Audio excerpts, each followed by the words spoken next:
I'm nervous to even talk about this because I never talk about these kind of things, but I'm literally sweating right now because that's how juicy these questions are. Hello everyone, welcome back to my channel. It's your girl, AmandaEnsing, and today we are spilling all of the secrets about being an influencer, how to be an influencer, Influencer 101.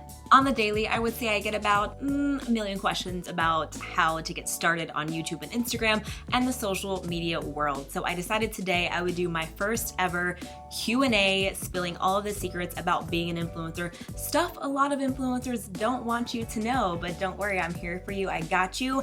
And today we're going to spill all the tea on being an influencer. If you're new to my channel or this is your first time watching a video, make sure you hit subscribe down below. Make sure to give the video a thumbs up and also make sure to hit the little bell down below so your post notifications are on, which means you will never miss a new video. I'm literally sweating right now because that's how juicy these questions are. I asked you guys on Insta stories, so make sure you're following me on Instagram if you are not. I asked you guys to send me all of your questions about being an influencer or becoming an influencer. And my goal of this video is to inform you guys and hopefully you leave knowing a little bit more about the behind the scenes of becoming an influencer and also what being one actually means, at least what it means to me. And hopefully it clears up a lot of misconceptions and also helps you if you're wanting to get started on social media and make it an income, make it a job, or just do it for fun. I knew this was a hot topic. I just didn't know how hot until you guys started sending in the questions. So I screenshotted the ones that were asked the most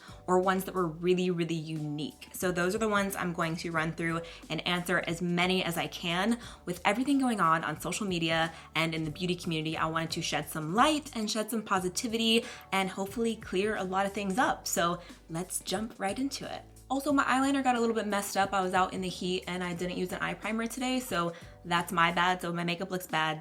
Don't judge me, but I'm human, okay. How much do you make off ad posts on Instagram? I did say no questions were off limits. However, when it comes to my money, I think it's very personal. I don't think you should ever ask someone how much money they make because it's really no one's business whether you make $100 or $100,000. That's my personal opinion. However, I will give you insights along the way because there are a lot of money questions. When it comes to ad posts, it's really limitless. It depends on how much you charge. It depends on how much you think you're worth. Also depends on how much budget the brand has. You can make anywhere to $100 to literally hundreds and thousands of dollars on an Instagram post. I have seen a lot of celebrities and a lot of people talk about how much money they make and the numbers are insane. I mean, I'm like floored when I see how much money they make, which good for them, more power to them. It's advertising. When people are reaching millions or hundreds and thousands, even just thousands of people, that is a direct market to your consumer. For example, when I do a sponsorship with makeup, most of my following are people who are in beauty. And that is like a direct market that the brand is gonna get access to through me using my likeness and advertising something and showing something that I love. So you can make a lot of money on social media, which a lot of people have seen. We'll go more into detail, but really it depends on the influencer. How did you learn what to post and how often, even when you're broke, LOL? A lot of questions about how to start and not having money and getting started and what equipment to use. I do have a YouTube journey. I have part 1 and part 2. It's a 2-part series on my channel. I will link down below and also in a card if you want to watch after this video, all about my journey from start to finish, like from equipment, everything you would need to know about a YouTube channel. So I will link that. But as far as starting and doing content and knowing what to post even when you don't have any money, honestly, money is not a factor in being successful on social media. There are channels that have millions, up to 20 million plus subscribers that literally use their laptop or use their phone. And honestly, iPhone, Samsung, Droid, whatever you have, phones are so amazing these days. You can literally film with your phone and edit with your phone. I use InShot for all of my video editing, like for my Instagram videos, but you could also use it for YouTube as well, but it's really easy to use. So use your phone, use your laptop webcam, use whatever you have. When I started, I used my old school MacBook and I literally sat in front of a window because daylight is the best light. As far as beauty goes, when it comes to makeup, if you can afford expensive makeup, it's totally fine. A lot of people can't afford expensive makeup. A lot of people can't afford Sephora. So use drugstore, use whatever you have and have fun. I think that's the best part about YouTube is having fun with the content that you create. What camera did you start with for vlogs? I started with a Sony a5100 or a Sony a6000. They're pretty much the same thing. One of them has a flip flip-up screen, so it was so much better for filming. I love that camera. I'll link them both down below. Again, you can always use your iPhone. I just feel like the sound on the iPhone isn't as great, but you gotta use what you got. So if you got it, use it. How do you edit pics to look so flawless? Thank you so much. Honestly, I can do a whole video on editing photos for Instagram if you guys want to see that. I haven't done one in a minute, so let me know in the comments, thumbs up the video if you guys want to see that, and I'll go into depth, but a lot of my photos are taken on my iPhone. What would you say to a YouTuber just starting out? Any advice you wish someone told you? To someone starting out, I would say to not give up and also not to conform to what everyone else is doing. It's so easy to see someone else growing in a field you want to be in, and then you just become like them or start subconsciously mimicking what they're doing, thinking it's gonna work for you. There are people that can do things that work for them, but then I do it and it won't work for me.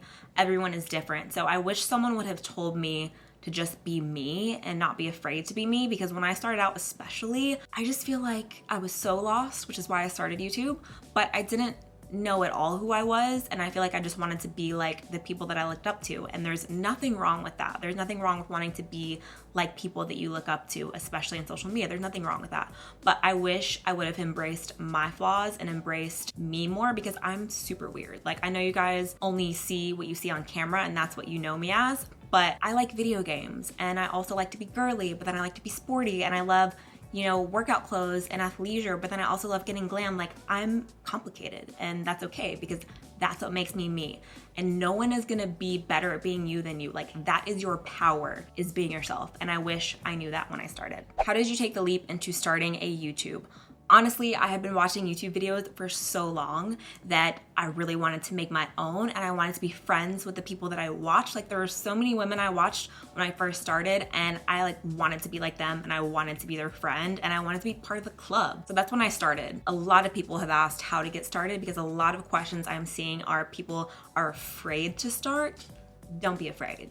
Do what makes you happy, because you don't want to look back years from now and be like, damn, I really wish I would have just done what made me happy. How do you know what companies to trust and work with? This is a really good question. Obviously, I can only speak from my experience. I only work with brands that are established, unless there are a few exceptions that it's a brand new brand where, one, I might know the founder and I believe in them and I trust in them, or two, I've just absolutely fallen in love with the product. There have been small indie brands that I buy a product from their website and I'm like, wow, this is amazing, I wanna share it on my YouTube, and I'm not getting paid, but then down the line they're like, hey, we would love to sponsor you, and that is a dream come true. So trust is very important. You can't just get paid by any brand because they're gonna throw money at you. I get so many emails every single day of people saying, we'll pay you, we'll pay you, we'll pay you. And one, their website doesn't look legit, their product doesn't look legit, and it's just not something that I think you guys would like. Whenever I'm deciding if I want to work with a brand, the first question I ask myself is, do I use this product anyways? Is this something I love anyways? If I'm not willing to use this product for free in a tutorial or on Instagram or anywhere else or on my free time, I'm not gonna come on here and show it to you guys. I'm not gonna do it just for money. So it has to be something that I use anyways, or that I would use anyways. Because if it's a new product, I always tell a brand, I need to try your product first. I need to play with it and see if my viewers will like this product, because there are a lot of great new brands, but most of the brands, I would say like 99% of the brands that I work with are all established brands, and I've been using them on my channel for years. It's a dream come true when I get the opportunity to partner with a brand that I love and actually get paid when I'm using all their stuff for free anyways. So that's how I decide if I want to work with a brand or not. What's the hardest thing you've had to overcome as being an influencer? Honestly, I think the hardest thing for me has been public judgment 24/7. When you put your lives out there, people will criticize everything from what you wear, to what you eat, to what you say, to what you do. It's just almost like your life is under a microscope. And I'm not one for drama, and it is very hard when you get pulled into things, or things happen, or you mess up, or you make mistakes. As you can see, I mean, people make mistakes all the time, and we live in this weird cancel culture, and I think it's very toxic to mental health, to physical health. People dehumanize social media influencers, and that's just the truth. You can not agree with something or not like someone because of what you've seen online, but at the end of the day, when you dehumanize someone and you treat them like they are an object and like they don't have emotions, you're also treating yourself and dehumanizing yourself as if you don't have emotions. The things I have seen people write about me and write about other people on the internet, beauty or not, is mind-blowing. And I think that is hands down the hardest thing I have to deal with, because when people see you behind a screen and they want to say all of these terrible, nasty things about you, about your character, about what kind of person you are, you can't really fight back. Like, you can stand up for yourself, but at the end of the day, people are gonna think whatever they wanna think. And it's really sad when you know you're coming from a good place and you make a mistake, or you're not doing anything wrong and people still take things the wrong way and they misunderstand you.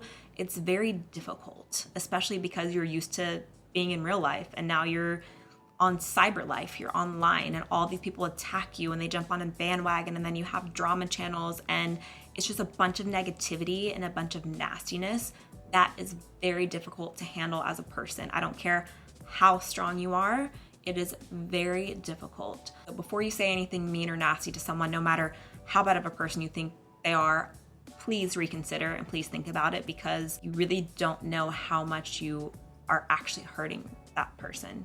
You can never take words back. To a happier subject, what was the first brand you ever worked with? Oh my gosh. The first brand I ever worked with was $1 Million Tan. I used to use their tan every single week. And when I got the opportunity for my first sponsorship, I was over the moon. I remember they asked, will you do it for this price? And this was like my first offer I ever had to get paid for a video. And I was like, I'll do it for this price. And I like doubled the price. And they were like, yes, we'll do it. And I screamed because I was living in my parents' house. I was trying to move out.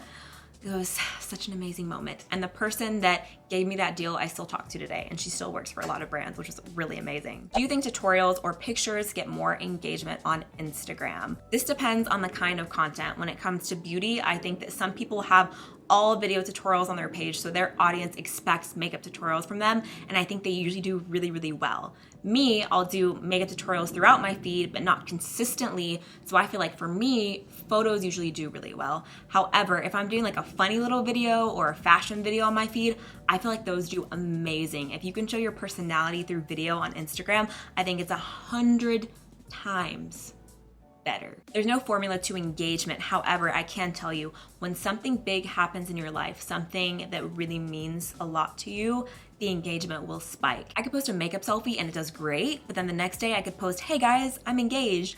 I know the engagement is gonna spike because I'm sharing something very vulnerable and something very real. I think the more real and the more vulnerable you are with your audience, the better that you will do. I have learned, for me, I feel like fashion posts do better, so I try to do more fashion posts, and I work really hard in the gym. So for me, I love posting outfit posts and then stick to more beauty on YouTube. But again, it really depends on your audience and why they started following you. If you upload all videos and then stop and go to just photos, maybe you're gonna lose people a little bit. So figure out what you want to post, and if you prefer photos, just make sure they're personable. Make sure it's great content, make sure it's stuff that you really love. And I also feel like you shouldn't overload your audience with content just to upload content. Make sure you're proud of that content, if that makes sense. Drop the mic. What outlet is most profitable on social media? This is a very complicated question. I think it's very relative to the specific person of where they focus the most. Me personally, I think that there's a lot of profit on YouTube because you have ads and you have great sponsorships on YouTube, and it's just very wholesome content, or it should be very wholesome content. It's a lot of work, versus Instagram can be a lot of work, but it's more instant gratification. However, with Instagram, you also have stories. So if you're big into affiliate links and affiliate codes, I think Instagram can be very profitable as well. And you can still do sponsored posts and sponsored stories and sponsored videos on Instagram. I think Instagram is the more like universal around app because you have photos and videos and stories, where YouTube I feel like is pretty much just videos. You do have stories, but I feel like people come to YouTube just for videos. So I think they're very different. What is the right filming background? Honestly, whatever you want it to be. If you want a backdrop, cool. If you want more of a lifestyle, like I have like plant, candle, some books, I always like to switch it up. I like having a lifestyle background because I get bored very easily. It was really fun doing colored backdrops for a while, and they were fun for artistic looks, but I feel like for me, they're not as personable. I like watching someone that you're in their beauty room or you're in their house or in their bedroom. I feel like it's more intimate. What was the moment you realized that you were actually becoming a successful YouTuber? That's really sweet. The moment that I realized was probably when I hit 100,000 subscribers, because that was a goal I never knew I would hit. in my mind, I was just like, once I hit that, I can quit my job and I can make a living off of this, or at least that's what I told myself. So when I hit that milestone, I was just like mind blown, and I couldn't even believe that I had that many subscribers. How does one get noticed and get on a PR list? LOL, love your work. Thank you so much. A lot of questions about PR lists. This comes from getting noticed from brands or from meeting brands. If you're in LA and you get invited to an event, or you get to go to an event with a friend that's an influencer, I would absolutely go get your foot in the door and meet the people behind the brand. I think it's great to network. That's one reason why I moved to LA, so I could network with brands that I love, and I would have opportunities to meet them in person and get to know them on a more intimate level. It's really important to me when I work with brands that I love the team as well. The easiest way to get noticed is Instagram, because you can tag them in the caption, you can tag them in the photo or video, and you can use hashtags. Every brand has their own hashtags, so you can go to their page, look in their bio, or look through their pictures and see what hashtags they use. Every brand has their own hashtag, and they usually have a hashtag for the products as well, so you can tag that specific product, and they all go through the hashtag and they all want to see who's using their product, what people think of the product, so make sure you use that. However, I don't know how they do it, but I swear to you, every time I mention products in a favorites video or in a tutorial, I will always get an email from at least one of the brands that I mentioned thanking me for using their product, and I think that is amazing. So don't forget to also use them in YouTube, and you can use them in your tags. So in your videos, like if you're using a certain brand, type in their name as a tag, and if they search that tag, hopefully your video shows up when they're looking on YouTube to see who's using their products, and then also type it in the description bar. In order for brands to find you, you have to be searchable. So use your hashtags and your tags like no one's business. To go along with the last question, how can I get noticed for my work and get a chance to get reposted on a page? A ton of questions for this as well, which goes along with PR list.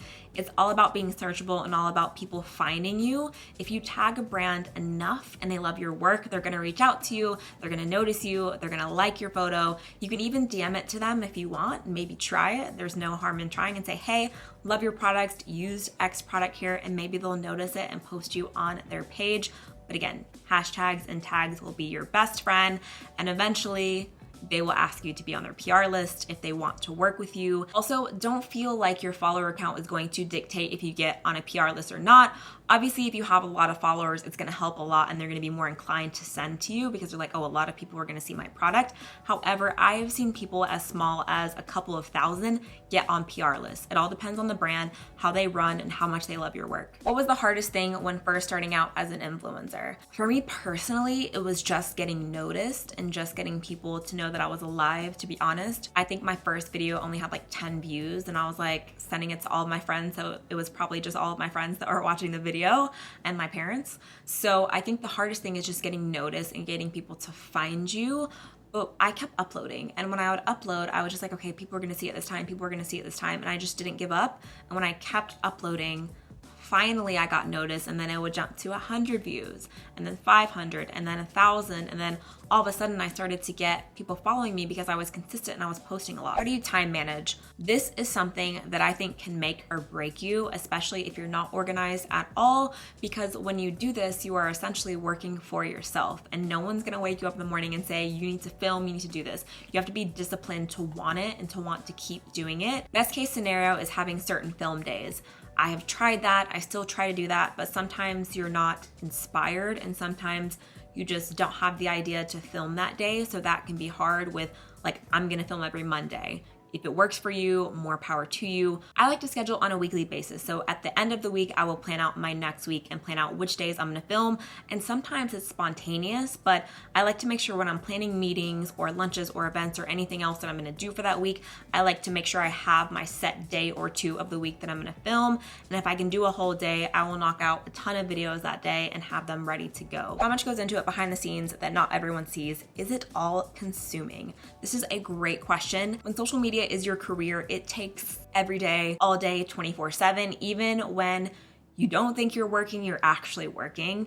And it's something you don't clock in and clock out of. Like, yes, sometimes I'm filming, sometimes I'm not, but even when I'm on vacation, I can't tell you guys how many outfits I change into, how many pictures I still have that I could post from vacation, because I'm always thinking of content. Like, my brain runs on content and it's really hard to shut it off. Even if I don't upload for a week or 2 weeks to YouTube, I'm still creating content and I'm still doing stuff. You guys just don't see it. This could be a whole video or a whole series to share what being an influencer is actually like when it comes to creating a video. Like right now it is 6:40 and I've been preparing to film since 2:30, between getting ready, between setting up, between getting everything together, between screenshotting questions and all these things. And when it comes to a makeup tutorial, y'all, a makeup tutorial takes me so long, like all day to film, and then actually sitting down and filming probably only takes an hour. But it's picking what kind of products to use, what kind of product do people want to see, what products are new, do I like this brand? There is so much that goes into me picking the products I actually use in my videos that it is insane. I was actually talking to my assistant the other day of how much it really takes to sit down and film a video. It's crazy. And then editing the video, which is a whole nother story. Have an editor now that helped me so much, takes so much off of my plate. And then when I review it, it takes another maybe 2 hours or so, because maybe I want to add my own little spin. I always do all my own intros, so I have to make an intro, like if it's a posing intro. If it's like a travel vlog, I do edit those myself because I love them. Making a video takes days, like making one video takes days. And also there's the business side of it, and there's sponsorships, and there's so much that goes on behind the scenes. I'm always working, even when it doesn't feel or seem like I'm working. I'm always here working. Even if you don't see me on Insta story or on Snapchat, I'm always here working. Did you invest a lot of money on clothes to promote looks? That is a really good question. I've never been asked before. I do buy a lot of clothes, but I also get a lot of clothes sent to me, I'm not gonna lie. Typically how it works is there is X brand that I want clothes with. Maybe I've tried them, maybe I haven't. My management team will reach out and say, hey, we have Amanda, she would love to try some of your clothes. And they're usually more than happy to send, which is like, it still feels unreal to say that people just send me clothes. It's amazing. But I also buy a lot of clothes because PR, makeup, I get a lot of makeup. I still sometimes buy makeup, but I get a lot of makeup to try for you guys. Clothing is always hit or miss. They don't just send new stuff all the time. You kind of have to pick, because it's like maybe you want a different size or they don't know what you want to wear. But I do spend quite a bit of money on clothes. I don't buy clothes to promote their brand or promote looks. I just kind of go online, see what I like, buy it if I think it's gonna look cute on Instagram, and then sucks because I feel like pretty much I can't wear it again because you guys would see me wear it again. There are a few pieces I recycle, but it's very difficult because I'm always like, I don't want to wear this because I'm gonna get a picture and then I can never wear it again. It's very sad. How do you know what kind of content to make? I keep a little notepad where I'm always writing ideas and videos that I want to create. Sometimes I don't have the schedule to make those certain videos, so I keep adding to the list. And then what I do every week is I'm like, what do I want to film this week? And then I look through the list, and if there's nothing there, I go back to the drawing board. It also depends on the season, like in beauty. Is it summertime? Is it Christmas? I love creating seasonal looks for you guys because I think they're really fun. And it also depends on what's trending. Is there a trend or something that I can hop on that I would really enjoy? Because that's a great way to be found, is a great way to be searched. However, there's also creating your own trends, which is so hot and so popular. I feel like I'm not the best at it. I just kind of do whatever I feel like doing. If you can create an awesome trend that people jump on, that is like goals. Advice on starting a channel if I have a disability. It's not visible, it's a mental one. If creating content makes you feel bad, don't do it. Don't feel pressured to do it. You have to make sure you take care of your health first and foremost. If you're just worried about people judging you, it's sad, but that's gonna happen whether you have a disability or not, because people are cruel and they are trolls. However, do what makes you happy and put yourself first. That's the only thing I can say, is put yourself first, do what makes you happy, and don't push your limits if it hurts you and hurts your health. Don't do it. It's not worth it. Social media is not worth it if it's gonna hurt your health, but just do what makes you happy, and who cares about anyone else? Have you ever been disrespected by other popular influencers? How did you handle it? That is a juicy question. I don't even know where to start with that. Overall, I've had a pretty great experience. However, I've definitely had moments at beauty conferences, at events, where people are downright nasty and rude, and that has nothing against the beauty community. That's just people in general. People are like that no matter what industry you're in.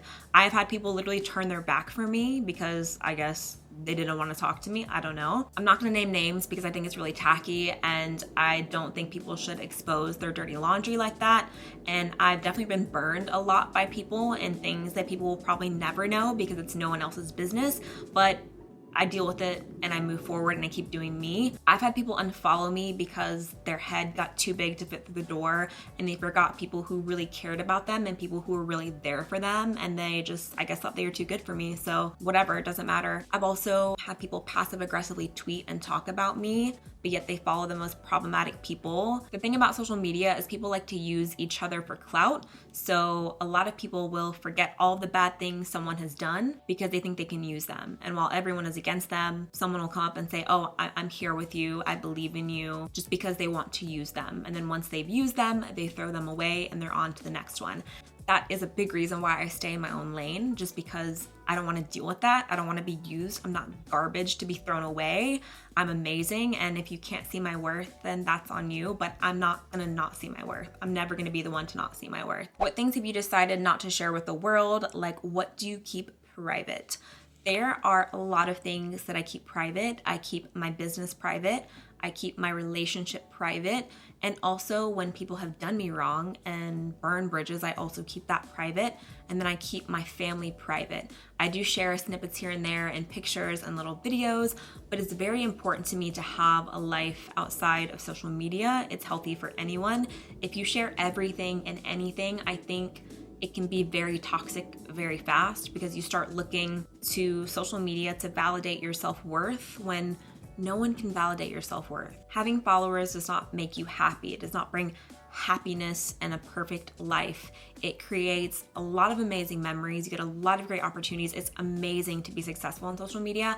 However, you cannot think because you have followers that you're going to be happy. I know some of the biggest influencers that are some of the most depressed and just unhappy people, which is really sad. I don't want any of you to ever think that, oh, when I have followers, I'm gonna be happy and that's gonna be my life. No, take that, use your platform for something great and make yourself happy, and that'll make other people happy. Personally, I think it's really important to keep private things private, like a relationship. It's great to share your relationship on social media and it's great to share amazing moments. I'm not saying that. That's your personal life and you're gonna be getting judgment from a ton of people. What is the worst experience you've had while working in the industry? That's a very loaded question. I think there have been several little instances of things that I'm like, I can't believe this is happening. One experience that is really bad that has happened to me before is being valued just as a number.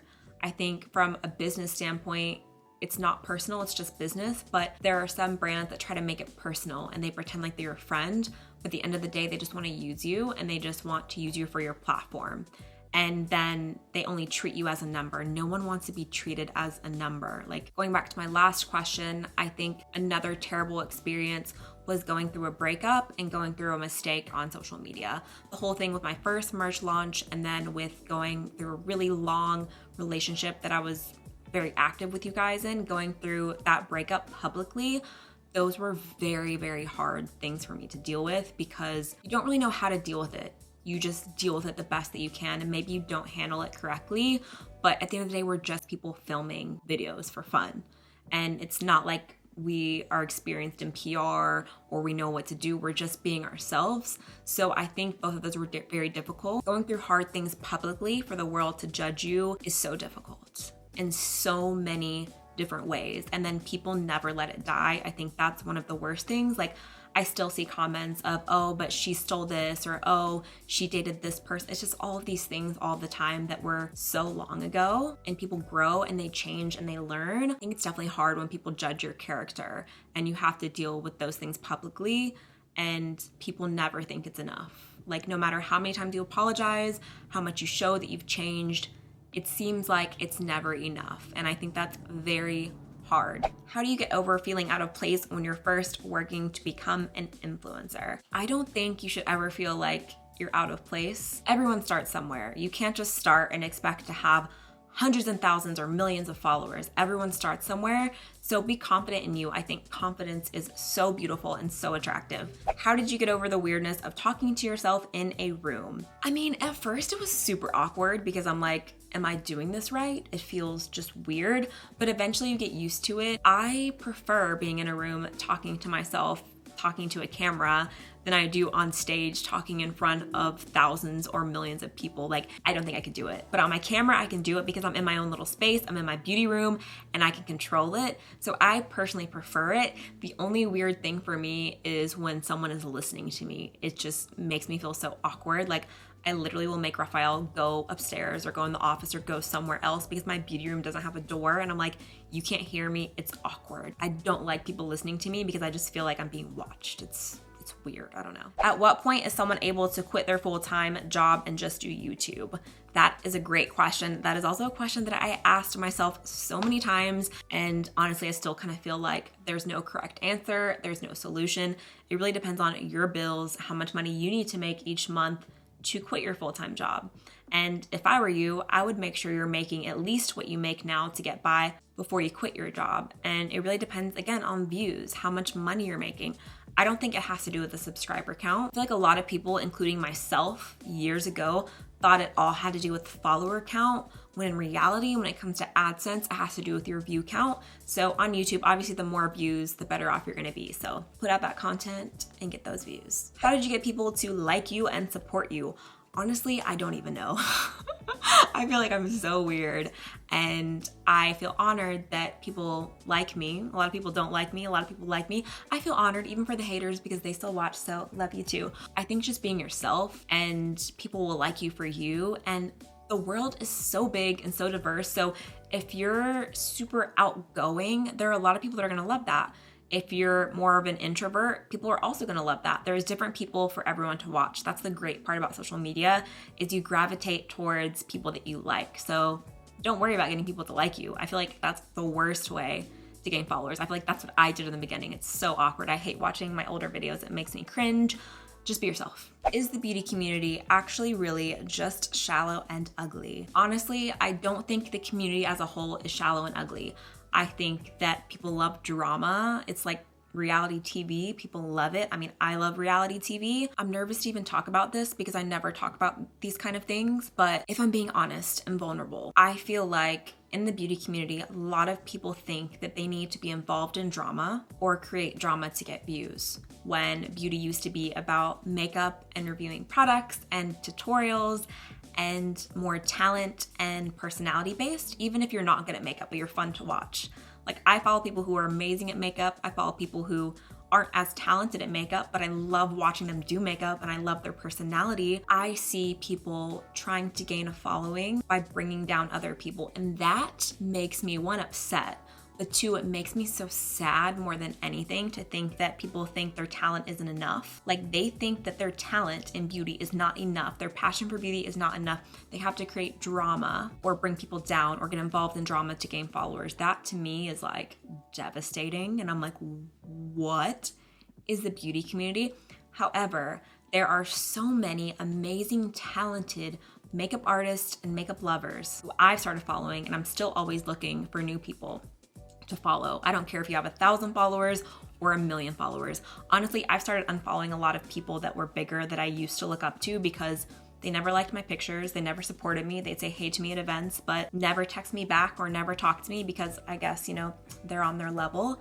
And since I started following people that I loved and I looked up to, even with like 10,000 followers, they literally talked to me more than other people that were stuck up ever did. So I think there are amazing people in beauty. I just think that they don't have the spotlight. And I think that sometimes it gets overshadowed by drama because everyone wants to be involved in the conversation. I don't think as a whole the community is shallow or ugly. However, I do think there is a lot of ugliness in the beauty community. Is it better to have an agency associated to your YouTube or just to work alone? Personally, the first, I think it was 4 years, I did everything on my own. No manager, no network, no agency. This is something that I'm very proud of because I know my worth and I took the time to negotiate and to email. If you are not good at negotiating or if you don't have the time to do it, I say get a manager or get an agency. I would be very careful with networks. You really have to find one that works for you and that's fair, because I have seen networks just completely take advantage of people, take 50%, 70% of their earnings. That is crazy. I honestly would never let someone have more than maybe max 20% of your AdSense, but I've never given anyone access to my AdSense ever. no network, no manager, no agency, no one is gonna touch my YouTube revenue. I think that a lot of networks promise a lot of things, but honestly, I don't know that they're things that you can't do on your own. I never talked to a network that I was like, yes, they can actually add value to what I'm already doing. Now, I have management, and I think management can be great, but you have to pick very wisely. You don't want to get burned because they're handling and dealing with your money. You need someone that knows your worth and that's going to have the connections to get you the sponsorships, because I have a lot of sponsorships that come into my inbox because I've been doing this and I have built a career. In addition to that, my management has their own networks and their own resources and contacts, so they also bring things in. So it's really great. You have to work full circle and have a team that's really gonna work in your best interest. So interview them, make sure you interview more than one, and if it's not working, then you can walk away. Any good management is not gonna make you sign a contract. That's my personal opinion. I've never encountered a management firm that was big and reputable that would make you sign a contract. Maybe there's some out there, so don't take that for what it is. Take it with a grain of salt. But personally, I have always worked on a trust basis, but making sure that you know everything you're supposed to get paid and keeping on top of that. But no one should ever say, hey, you have to be with me for 2-3 years. Obviously, you want to stay with a manager as long as you can because they're building a network for you. So you don't want to just leave as soon as they make you a lot of money. If they make you a lot of money, it's a two-way relationship. Honestly, if you trust them and they trust you, there shouldn't be any, oh, you have to work with me for 1 year, 2 years, 3 years. It's a long time, and that's a huge commitment because you don't know where you're going to be in a year or 2 years or 3 years. How much do you think a person's looks plays into them becoming an influencer? Honestly, I don't think looks play into it as much as people think that it does. Even in beauty, like something that seems like it's so exterior, I think the most important thing is your interior and your personality. There are people that I watch that I just think their personality and their confidence outshines anything else about them, and I think that it makes them so entertaining to watch. You don't have to be a supermodel, you don't have to be skinny, you don't have to be 5'7". I'm 5'2". I was told my entire life I would never model, I would never be able to do a model. Like, I've always been obsessed with runway and fashion since I was a little girl, and I was always declined at everything. And now I get to work with amazing fashion brands and do sponsored clothing posts because of social media. We also live in such a self-love, love your body generation right now, and I'm living for it. Like, there are so many different models you see online now of all sizes, and I think that's incredible and amazing. So I think one of the most beautiful things about social media is embracing your flaws, because when I see someone with like freckles all over their face, for example, I think it's stunning. I'm like, wow, so beautiful. I love imperfections in people. So if you don't love it about yourself, get to love it. How do you approach brands for sponsorships? I personally do not approach brands for sponsorships. I never have. Can you? Yes. I don't have experience in that because I never have. Now, if there is a brand that you love and you want them to notice and you want to work with you, I don't see anything wrong with emailing them and saying, hey, would love to work with you, love your products, let me know if there's an opportunity. As long as you're professional, I think it's fine. I don't see anything wrong with it. Go get your coin, go do you. From a negotiating standpoint, I think it can go one of two ways. Either one, they discover you, they love your content and they want to work with you, or two, they think that you've lost your power because you contacted them. I always let brands reach out to me when they have opportunities, and until then, I'll be doing my own thing and making my cash flow other ways on social media. But you know, if you really love it, girl, go for it. If you were the CEO of YouTube, what changes would you make to the platform? That is a really good question. If I was CEO, first thing I would change is the algorithm, because I don't know what's going on the last year or so, but I think it is terrible. I really do. As social media grows, I feel like it makes us smaller and smaller and smaller. And I feel like YouTube asks for you guys as viewers to do more and more and more to see our content. And I think it's really unfair, especially for those of us, like including myself, that have dedicated so many years of our lives to building YouTube and building a platform. Without influencers, YouTube would be nothing. Let's be honest, it just would not. It is nothing without its creators. That's why it's fun to watch, because we love to watch content and we love to connect with people. The way the algorithm is, it's almost like, well, we don't really care that you guys have worked really hard. No one's gonna see your videos anymore. It's also really hard for people to grow right now. I feel like you can see people with 10,000 subscribers getting hundreds and thousands of views, but then people who have built a platform aren't getting views because their subscribers aren't seeing their content anymore. You have to subscribe, you have to like, you have to comment, you have to turn your notifications on. It's a lot that I ask from you guys, and I know it's a lot. Trust me, I'm so thankful for you guys, and I know it's a lot. But these are the cards that YouTube has dealt us. At the end of the day, YouTube is a business. I understand they have to make money, but I really wish that YouTube would be more selective of who they pick to promote. There's so many more talented people that you could be picking instead of feeding into negativity, because at the end of the day, like, this is influencing our youth and our generation. I know things change and they evolve, and I'm the first one to be innovative and change and evolve. So I'm not talking about that. But a couple years ago, you didn't need editors, you didn't need a director, a producer, a writer, thousands of dollars on equipment and lighting and audio. It's so overproduced. And I mean, I have a great setup. I love my setup. It was very expensive. I feel like YouTube has kind of forced a lot of people into conforming or trying to ride a train to get views. And it puts a lot of us just in a funk because we're like, I don't know what to create. I feel like makeup isn't good enough anymore. What would you do if you weren't an influencer?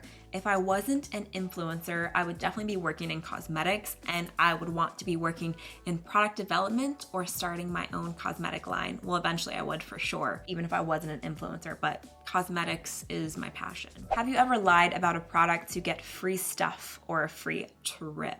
I can only speak for myself, but hands down, 100% no, absolutely not. I can just go buy it.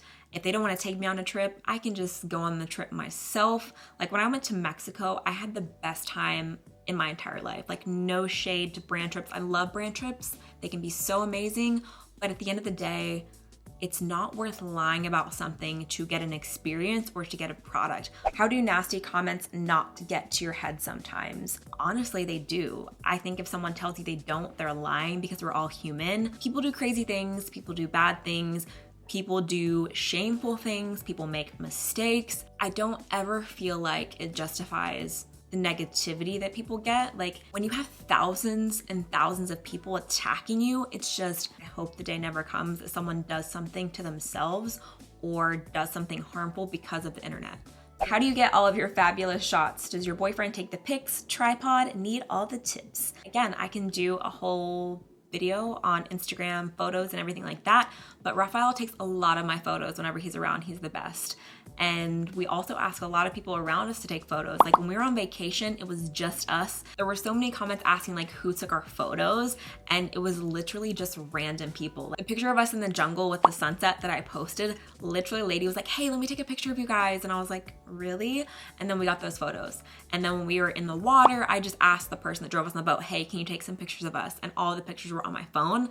So we just asked people around us. How do you know what to charge for a sponsored post from a brand? This is a really good question.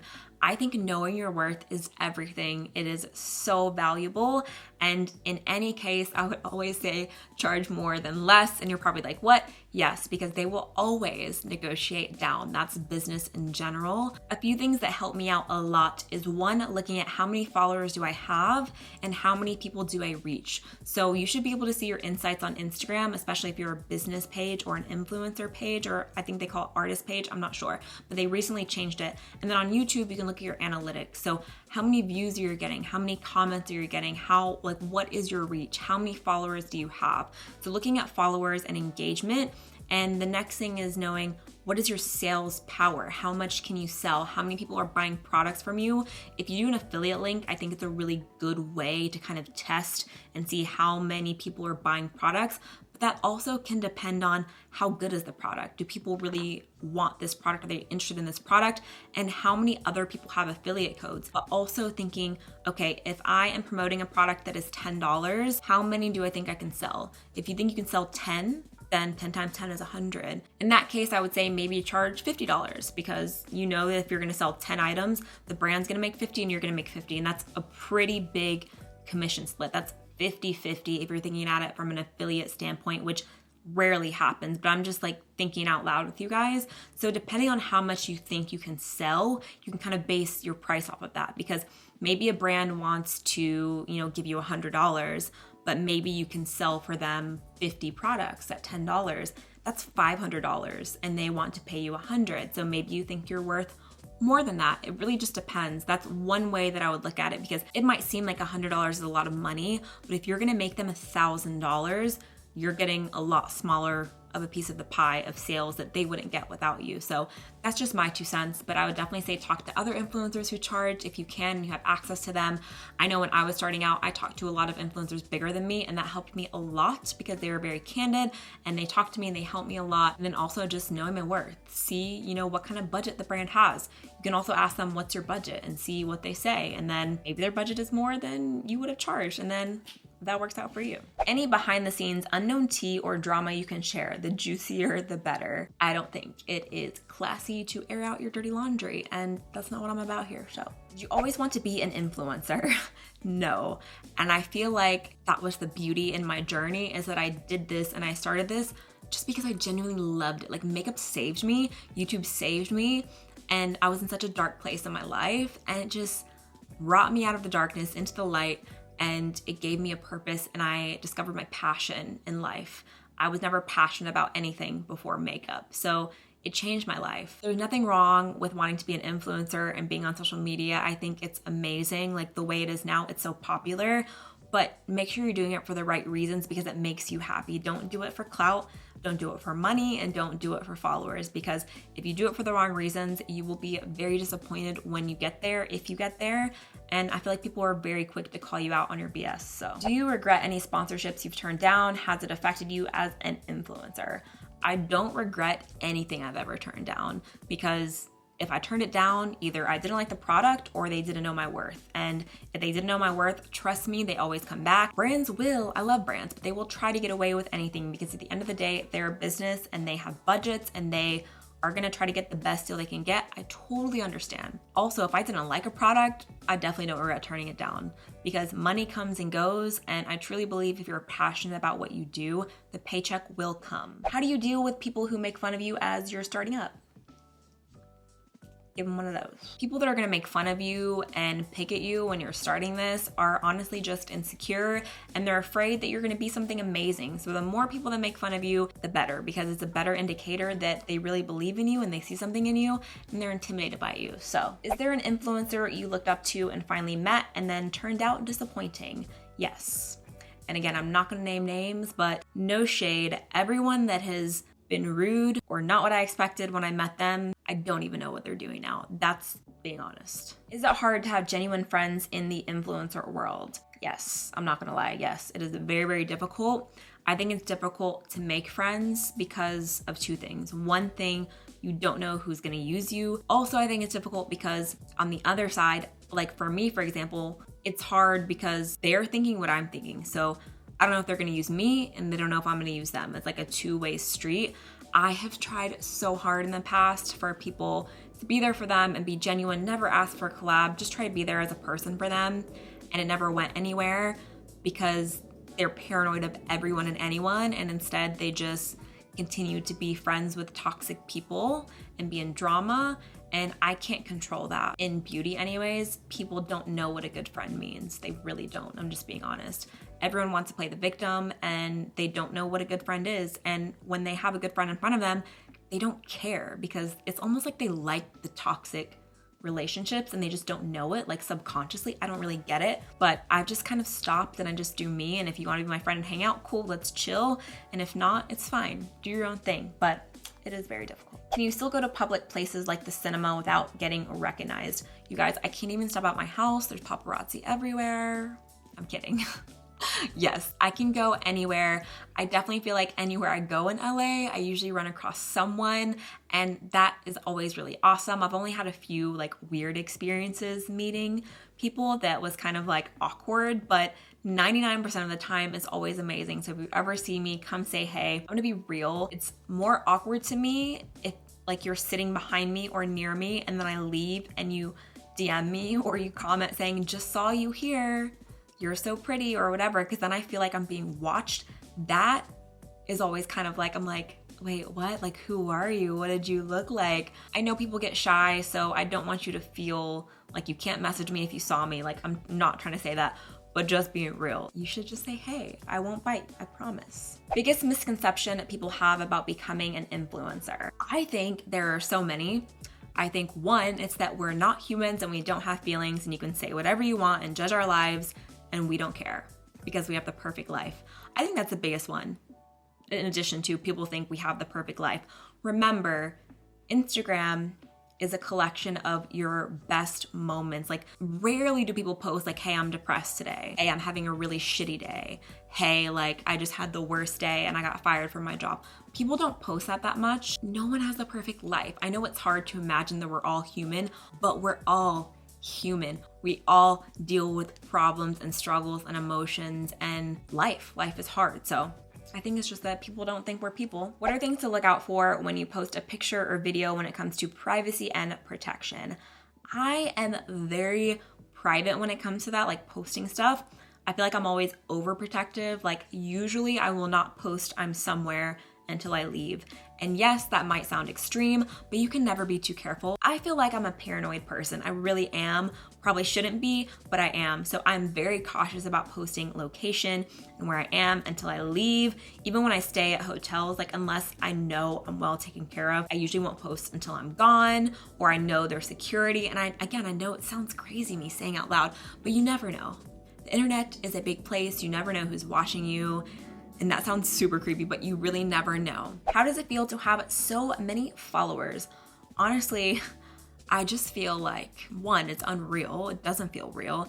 And two, I also just feel like we're so close that I don't even think of it like so many followers. I mean, it's very hard to imagine millions of people watching you. Like, I don't know how many subscribers we are right now. I think we're almost at 1.5. That just seems crazy to me. I can't even imagine that many people. Like, and I'm also not a numbers girl, so I don't sit there every day and be like, how many followers, how many, like, I'm just not. I think that's very unhealthy for me. I can't do that, but I always like downplay it. I don't know, I'm weird. How do you provide value as an influencer? I think if you leave people feeling better after they watch your video, I think your job's done. If you make them laugh, if you make them feel good, if they learn something, I really don't think negativity and drama, like, I really don't think that helps anyone. I know people like to think they're doing injustice and exposing and like bringing justice, but I feel like it's just a never-ending cycle of hate and drama and dragging and just a cloud of negativity. So for me, like, if I learn something, like, I YouTube everything. Like, I'm playing Mario right now, the new Mario Maker 2, and like, I can't figure out a level. Like, I'm stumped. I'll literally like try to watch a walkthrough and figure it out. Okay, I learned something.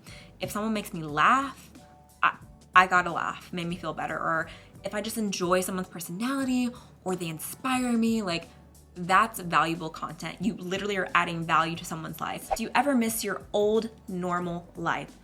Hells no. Last question, after receiving a lot of PR, does it ever get unexciting? LOL. You know what?